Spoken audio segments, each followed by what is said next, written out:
Hello, everyone. My name is Bella, and this is the first installment of Banned Book Talk, a three-episode series I will be doing on a comprehensive guide to book banning and its negative implications on our society today.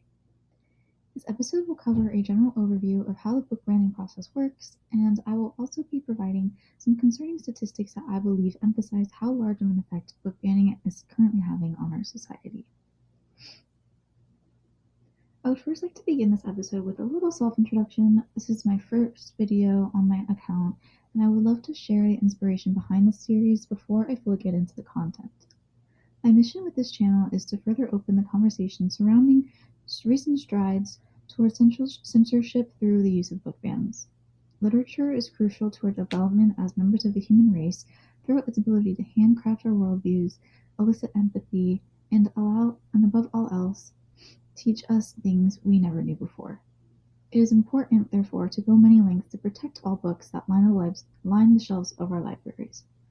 I am currently earning my degree in English and I'm a prospective teacher, so this topic is very important to me. Okay, so getting into the heart of the video, we need to first begin with how book bans came about in the first place. Beginning in about 2021 and continuing throughout all the years that have since passed, there have been a significant effort toward the nationalization of the agenda of book banning. These bans originate from what is formally known as a challenge or an attempt made by individuals, interest groups, or government officials who hold the belief that certain educational materials, in this case books, must be removed or restricted on the basis that the overall content or themes presented are inappropriate. Resulting from these challenges are three outcomes. The first being book restrictions, in which a book may become limited in circulation and or be moved to platforms which are harder to access. In these cases, such as the latter, it is typical for parental permission to be required for access, meaning minors are especially affected by book restrictions. The next outcome is a complete ban, which is more difficult to achieve, but it entirely removes books from circulation within an institution.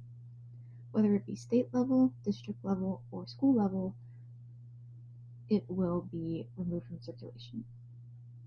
Finally, it is also possible for a challenge to be completely dismissed if the content of a book is alternatively deemed appropriate for its institution. So it is important to acknowledge that librarians and educators at any level choose the books to house in their libraries based on informational opportunities they offer. So when book bans occur, they are actually overriding decisions made by professionals in the particular field of keeping knowledge and sharing knowledge. As a whole, the American Library Association, which is an organization dedicated to tracking attempts at book censoring, reported 2,452 separate titles challenged within the year of 2024. While this is still a significant number, it is actually estimated that only about 3 to 18% of all challenged books in the United States are actually reported, as not all are covered by the press. A separate institution similarly dedicated to ensuring creative freedom and safety for authors and publishers, called PEN America, found that 1,091 unique titles were officially banned or restricted to some extent, 44% of which included content or themes surrounding characters of color, and 39% of which contained themes surrounding LGBTQ community. Within the same analysis, it was found that nearly 60% of these banned titles are written for young adult audiences and depict topics young people confront in the real world, including grief and death, experiences with substance abuse, suicide, depression, and mental health concerns, and sexual violence. These numbers are not only concerning in that they are indicative of institutions attempting to alienate already marginalized communities, but they are restricting young adult audiences from representation of situations that they might actually relate to.